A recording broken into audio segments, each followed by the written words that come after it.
A 17-year-old boy is driving on a dark, rural road. He's having a good time with his two friends, talking and laughing. Suddenly, he sees something staring at him in the dark. A 15-year-old boy is returning home after visiting his girlfriend. Someone is approaching from down the road. At first, he thought it was one of his friends. Soon he will realize he had made a terrible mistake. A 15-year-old girl is having a fight with her boyfriend. They are driving down a dark, rural road.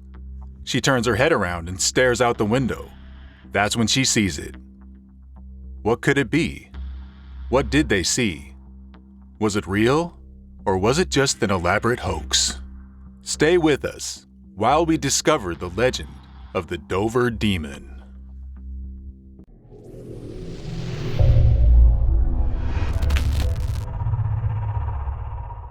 Dover is a small, picturesque town in Norfolk County, Massachusetts. It is also known as the Town of Friendship. But for 2 days in April 1977, the town's small community faced one of the most strange sightings in history. Even today, 45 years later, people from all around the world are talking about what we know as the Dover Demon. On April 21, 1977, around 10 p.m., the first sighting took place. William Bartlett, 17, and his two friends, Mike Macozo and Andy Brody, were driving down Farm Street. Mike and Andy were busy talking and paid little to no attention to their surroundings. Since he was driving, William's attention was on the road. Suddenly, he saw something crawling on a stone wall. His first thought was there was nothing out of the ordinary, just a cat or a dog. But as the headlights were fully on the creature, he realized it was not what he believed. The creature had orange-like skin, big glowing eyes, and no mouth or nose. As Bartlett later described, it looked like a baby's body with long arms and legs. It had a big head about the same size as the body. It was sort of melon-shaped. The color of it was the color of people in the Sunday comics. Doing what everyone would do in the same situation, William pressed the gas and ran as fast and far away as possible. Mike and Andy had no clue what had happened with their friend, about what made him race so fast. Since they did not see the creature, they convinced Bartlett to return. They wanted to see the creature too. Although William was scared, he drove back. There was nothing there. He could not believe it. William drove back home visibly shaken. Seeing his state, his father asked him what was wrong. The young boy told him about his encounter and decided together not to speak about it. But William did one last thing not to forget the creature. He made a drawing. As an adult, William Bartlett became a visual artist, but he had never made another drawing of the creature.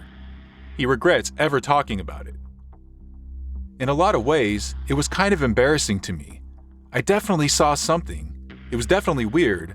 I didn't make it up. Sometimes I wish I had. But William was not the only one who had seen the creature that night. Another strange sighting occurred 2 hours after the first encounter. This one took place about a mile away. John Baxter, 15, was coming home from his girlfriend's. It was around 12:30 a.m. When he reached the intersection of Miller Hill Road and Farm Street, he saw someone coming toward him. The person was 150 feet away. Baxter was sure it was one of his friends, M.G. Bouchard. This person had a gigantic head, and Baxter was so sure about its identity because Bouchard had a deformed head due to a childhood disease. Coming closer, he realized how wrong he was.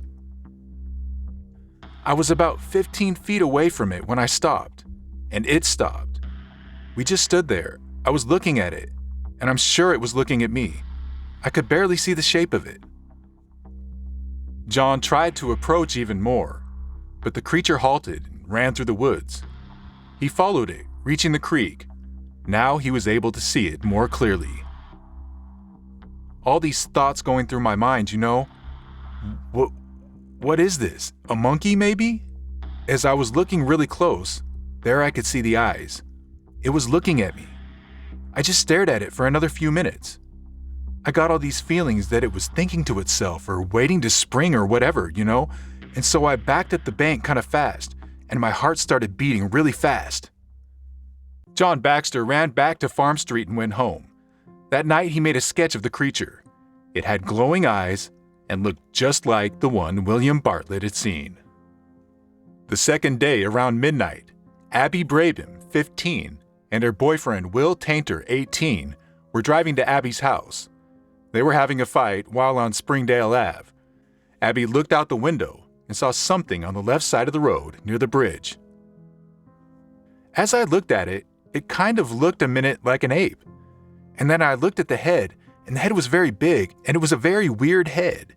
It had bright green eyes, and the eyes just glowed, like they were just looking exactly at me. Will caught a glimpse of it too. Although he had not seen it very well, both of them agreed it was about the size of a goat. Abby claimed it had tan or beige skin, a head shaped like a watermelon without a mouth or a nose, and glowing green eyes. News about the sightings was reaching the whole world.